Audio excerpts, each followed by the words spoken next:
Hi viewers, welcome to our channel. ప్రస్తుతం మనతో పాటు సీనియర్ జర్నలిస్ట్ దాము బాలా సార్ ఉన్నారు. వారితో మాట్లాడదాం. నమస్కారం సార్. నమస్తే. సార్, దువ్వాడ శ్రీనివాస్కు జగన్మోహన్ రెడ్డి గారు షాక్ ఇచ్చారు సార్. ఆయన పైన వేటు వేసి టెక్కల్ నియోజకవర్గంలో మరో వ్యక్తికి ఇన్ఛార్జిగా నియమించారు. మరి అసలు ఈ జగన్మోహన్ రెడ్డి గారు తీసుకున్న ఈ నిర్ణయం పైన మీ ఒపీనియన్? కొన్ని రోజుల నుంచి కూడా ఒక వివాదం అయితే చిక్కుకుంది, దాని అంశం మీద తీసేశారు అంటున్నారు, మీరేం చెప్తారు? అదే యాక్చువల్గా మనం ఆల్రెడీ చెప్పుకున్నాం, తీసేసే పరిస్థితి ఉంది. యాక్చువల్గా ఎమ్మెల్సీగా కూడా రిజైన్ చేయమంటాడు జగన్ అని కూడా వార్తలు వచ్చాయి. ఎందుకంటే ఇప్పుడు అది పెద్ద తలనొప్పిగా మారిపోయింది. అతను పర్సనల్ విషయం కావచ్చు, కానీ ఇవాళ పర్సనల్ ఈజ్ పొలిటికల్ అనేది మామూలుగా ఫెమినిస్టులు చెప్తుంటారు. అది ఇంకా రాజకీయాల్లో అయితే పర్సనల్ అనేది ఏమి లేదు. ఇవాళ ఉన్న పరిస్థితుల్లో చిన్న పర్సనల్ ఇష్యూ ఉన్నా కూడా దాన్ని బ్లోఅప్ చేసేస్తుంది ప్రతిపక్షం. కాబట్టి ఇప్పుడు తెలుగుదేశం మీడియా వెరీ పవర్ఫుల్ కాబట్టి వాళ్ళ ఇష్యూని దాన్ని ఇంకా బ్లోఅప్ చేసింది. ఆల్రెడీ మనం చూసాము, విజయసాయి రెడ్డి విషయాన్ని కూడా తీసుకుని ఆయన చివరికి ఢిల్లీ హైకోర్టుకి వెళ్ళి తెలుగుదేశానికి సంబంధించిన 9 ఛానల్స్ మీడియా మీద ఆయన చర్యలు తీసుకోగలిగాడు, ఆపగలిగాడు. కానీ దువ్వాడ శ్రీనివాస్ ప్రాబ్లం వేరు. ఎందుకంటే ఆయన ప్రాబ్లంని పెంచుకుంటున్నాడు, ఆయన సాల్వ్ చేసుకోలేకపోయాడు. నిజానికి ఎప్పుడో సాల్వ్ చేసుకో ఉండాలి. అంటే రాజకీయాల్లో ఉండేవాళ్ళు ఎప్పుడు కూడా ఒక ప్రాబ్లంని డిస్కంటిన్యూ చేసి, అంటే దాన్ని మధ్యలో ఆపేసి దాన్ని పూర్తిగా సాల్వ్ చేసుకోకుండా ఉంటే ఎప్పటికైనా తలనొప్పిగా మారుతుంది. ఓకే, క్లియర్గా వాళ్ళ భార్యకి రాజకీయ పొలిటికల్ యాస్పిరేషన్స్ ఉన్నాయి. సో ఆ కాంటెక్స్లో ఈయన ఆమె యాస్పిరేషన్కి ఈయనకి మధ్య ఇబ్బందులు ఉన్నాయి. సో ఇప్పుడు ఆ లెక్కను చూస్తే జగన్ ఇష్యూ కూడా ఉంది కదా, జగన్ వాళ్ళ చెల్లెలే జగన్ ఇంట్లో కూడా ప్రాబ్లం ఉంది. ఆ రకంగా దువ్వాడిది కూడా ప్రాబ్లం ఉంది. కాకపోతే దువ్వాడిది ఓన్లీ భార్య ఆయన వరకు అయితే ఇంత పెద్దది అయ్యేది కాదు. మధ్యలో ఆయన గర్ల్ ఫ్రెండ్ ఆమె దివ్యల మాధురి ఎంటర్ అవ్వడం వల్ల ఇది ఇష్యూ అయిపోయింది. సో ఎందుకంటే పెళ్ళి కాకుండా వాళ్ళిద్దరు కలిసి ఉంటున్నారు, పెళ్ళైన ఆమెకేమో విడాకులు ఇవ్వలేకపోయాడు. సో ఆయన సాల్వ్ చేసుకోలేకపోయాడు. సో దీన్ని పెద్ద తలనొప్పిగా మారిపోయింది. దీనివల్ల వైసీపీకి అక్కడ ఖచ్చితంగా ఇబ్బంది టెక్కల్లో. అందుకని ఇప్పుడు జగన్ అక్కడ కొంత దిద్దుబాటు చర్యలు చేపట్టినట్టుగా అర్థమవుతుంది. పేరాడ తిలక్ని నియోజకవర్గ ఇన్ఛార్జిగా అక్కడ పెట్టాడు. యాక్చువల్గా జగన్ ఓన్లీ దువ్వాడిదే చేయలేదు, నిజానికి రాష్ట్ర వ్యాప్తంగా కూడా అనేక మార్పులు జగన్ చేసుకుంటూ వచ్చాడు. ముఖ్యంగా తన సొంత జిల్లా నుంచే స్టార్ట్ చేశాడు. కడపలో కడప ఇన్ఛార్జిగా తన మేనమామ రవీందర్ రెడ్డిని పెట్టాడు. కమలాపురం ఇన్ఛార్జిగా అతని రవీందర్ రెడ్డి కొడుకు నరేన్ రామానుజరెడ్డి అతన్ని కమలాపురానికి ఇన్ఛార్జిగా పెట్టాడు. అన్నమయ్య ఇన్ఛార్జిగా ఉన్న గడికోట శ్రీకాంత్ రెడ్డిని తీసేసి ఆ ప్లేస్లో రాజంపేట ఎమ్మెల్యే ఆయన అమర్నాథ్ రెడ్డి, ఆకేపాటి అమర్నాథ్ రెడ్డిని అక్కడ పెట్టాడు. తర్వాత పార్టీ సమన్వయ ప్రధాన కార్యదర్శులుగా శ్రీకాంత్ రెడ్డిని, తర్వాత వేంపల్లి సతీష్ రెడ్డిని పెట్టాడు. మరొక ప్రధాన కార్యదర్శి అంటే అనుబంధ సంఘాలు చూసుకునే ప్రధాన కార్యదర్శి శివిరెడ్డి భాస్కర్ రెడ్డిని పెట్టాడు. యువజన శాఖకేమో జక్కంపూడి రాజాని పెట్టాడు.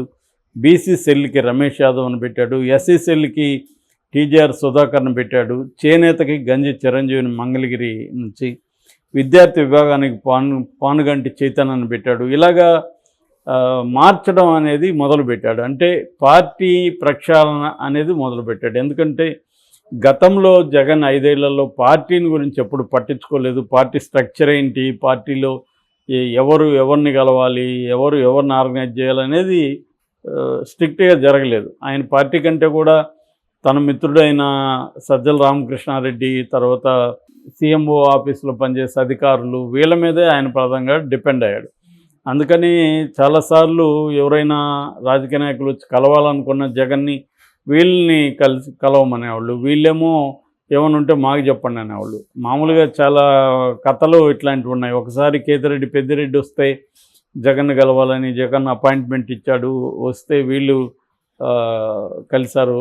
మీరు మాకు జగన్కి చెప్పినట్టే మాకు చెప్తే చాలు అని వీళ్ళంటే, అసలు మీరు రాజకీయాల గురించి మీకేం తెలుసాయా, మీరు ఎప్పుడైనా సర్పంచ్గా కూడా చేయలేదు, మీకు చెప్తే ఏమర్థమవుతుంది నా సమస్య, జగన్ గెలిస్తే కలవమన్నాడు, లేకపోతే లేదని వెళ్ళిపోయాడు ఆయన. సో ఆ తర్వాత కూడా ఎప్పుడు జగన్ గెలవలేదు అంటారు. ఇలాగా చాలామంది అందరూ ఇట్లాంటి కథలు చెబుతారు. ఇది ఖచ్చితంగా ప్రభావితం చూపుతుంది. ఎందుకంటే గ్రౌండ్ లెవెల్‌లో వైసీపీలో ఉంటారు కానీ వాళ్ళు మనస్ఫూర్తిగా పనిచేయరు. ఎందుకంటే మన ఇష్యూని జగన్‌తో చెప్పుకుందామని వెళ్తే వీళ్ళు తగులుతున్నారు. సో జగన్ వీళ్ళని కలవడానికి అతనికి ఇష్టం లేదు. సో దానివల్ల ప్రాబ్లమ్స్ ఎక్కడికక్కడ పేరుకుపోతూ వచ్చాయి. వీళ్ళే అసంతృప్తిగా ఉంటే వీళ్ళు కింది స్థాయి కార్యకర్తలని ఏం సముదాయిస్తారు. కాబట్టి ఈ గ్యాప్ అనేది బలంగా వచ్చేసింది.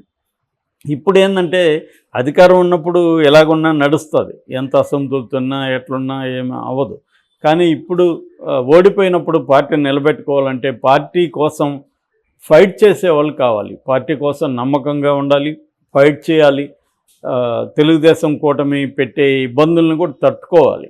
అలాంటి వాళ్ళని ఇవాళ పెట్టాలి. ఇది జగన్ చేస్తున్నాడు, స్టార్ట్ చేశాడు.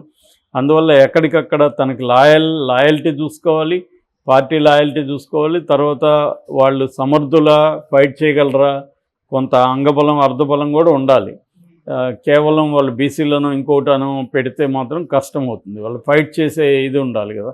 సో రెండోది ఒక హోప్ ఉండాలి, మళ్ళీ మనం వస్తాము అధికారంలోకి అనే హోప్ కూడా ఇంపార్టెంట్.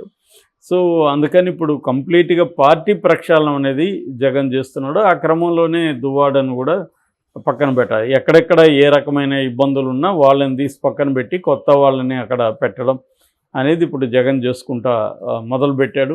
ఇది చాలా అవసరమైనది. ఇది ఇప్పటికే లేట్ చేశాడన్న అసంతృప్తి కూడా వైసీపీలో ఉంది. కానీ జగన్ ఏంటంటే ఒకేసారి మార్చినా కూడా రకరకాల తలనొప్పులు వస్తాయి. కాబట్టి అందరినీ పరిగణలోకి తీసుకోవాలి. ఎవరు రెండోది తన అనుకున్న వాళ్ళు అక్కడ ఉండగలుగుతారా లేదా, వాళ్ళ మానసిక సంసిద్ధత ఏ స్థాయిలో ఉంది, ఇవన్నీ కూడా ఆలోచించుకోవాలి. పార్టీ నిర్మాణం అనేది అంత ఈజీ వ్యవహారం కాదు. సో ఇప్పుడు జగన్ వీళ్ళందరినీ మారుస్తున్నాడు. ఆ క్రమంలో అతను కూడా అతనేమీ సస్పెండ్ చేయలేదు లేదా ఎమ్మెల్సీ.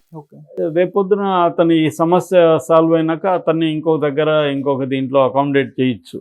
అతనేమి సస్పెండ్ చేయలేదు. రెండోది ఇప్పుడు అతను మామూలుగా అయితే లీగల్గా అయితే ఏమీ తప్పు చేసినట్టు కాదు అతను, ఎవరు దువ్వాడ. ఎందుకంటే లీగల్గా అతని మీద ఏమీ కేసు లేదు. ఇతనే ఇంకా భార్య మీద కూతురు మీద పెట్టిన కేసే నడుస్తుంది. మొన్న హైకోర్టులో కూడా ఆయన పిటిషన్ వేశాడు. హైకోర్టు కూడా దాన్ని పరిగణలోకి తీసుకునింది. కాబట్టి అతను ఒక యాంగిల్లో చూసినట్టు భార్య బాధితుడిగా కూడా కనిపిస్తున్నాడు. కానీ దీనివల్ల ఒక ఇబ్బంది అయితే ఉంది వైసీపీకి. సో వైసీపీ ఏదో ఒక చర్య అయితే తీసుకోవాల్సి వచ్చింది, దానివల్ల మార్చాల్సి వచ్చింది. సో పేరాడ తిలకని పెట్టాడు. నాకు తెలిసి ఇతను సమస్య సాల్వ్ అయ్యి ఆమె విడాకులు ఇవ్వడమా ఏంటి అనేది కోర్టు వెళ్ళింది కాబట్టి కోర్టు ద్వారానే పరిష్కారం. నేను ఇంతకుముందు కూడా చెప్పాను, దీన్ని వేరే రకంగా పరిష్కరించే పద్ధతి అయితే కనిపించట్లేదు. కోర్టు ద్వారా ఆమెకు విడాకులు ఇచ్చి ఆమెకు భరణమో ఇంకోటో కోర్టు ద్వారా సెటిల్ అయిపోతే అప్పుడు వీళ్ళిద్దరూ పెళ్లి చేసుకునే అవకాశం ఉంది, మాధురి ఇతను. అప్పుడు ఇంకా వేరే ఇబ్బందులు ఏమీ ఉండవు. సో ఇది చేయాలి. రెండోది ఆమెను కూడా జగన్ మాట్లాడాల్సి ఉంటుంది. వాణితో కూడా ఆమె పార్టీలో ఉంటుందా, ఆమె రోల్ ఏంటి, లేదంటే ఆమె ఏమన్నా తెలుగుదేశం కూటమిలోకి జంప్ అయ్యే అవకాశాలు ఆల్రెడీ ఉన్నాయని చెప్తున్నారు. ఎందుకంటే వాళ్ళే ఇప్పుడు సపోర్ట్ చేస్తున్నారు ఈమెకని. సో అట్లాంటివి ఏమైనా ఉన్నాయో అలాంటివి క్లీన్ చేసుకుంటూ రావాలి. ఒక్కొక్క నియోజకవర్గ వారీగా క్లీనింగ్ కార్యక్రమం అనేది జగన్ మొదలుపెట్టాడు. తనకి ఇప్పుడు చాలా బర్డన్ కూడా పడుతుంది. ఎందుకంటే పార్టీని ఇప్పుడు నిలబెట్టుకోవడమే కష్టం. ఇదెందుకంటే వరస్ట్ క్రైసిస్ వైసీపీలో, ఇంతకుముందు ఎప్పుడు లేనంతగా ఇది క్రైసిస్. కాబట్టి మార్చుకుంటూ రావాలి, కొత్త వాళ్ళని పెట్టుకోవాలి. Okay sir, thank you so much.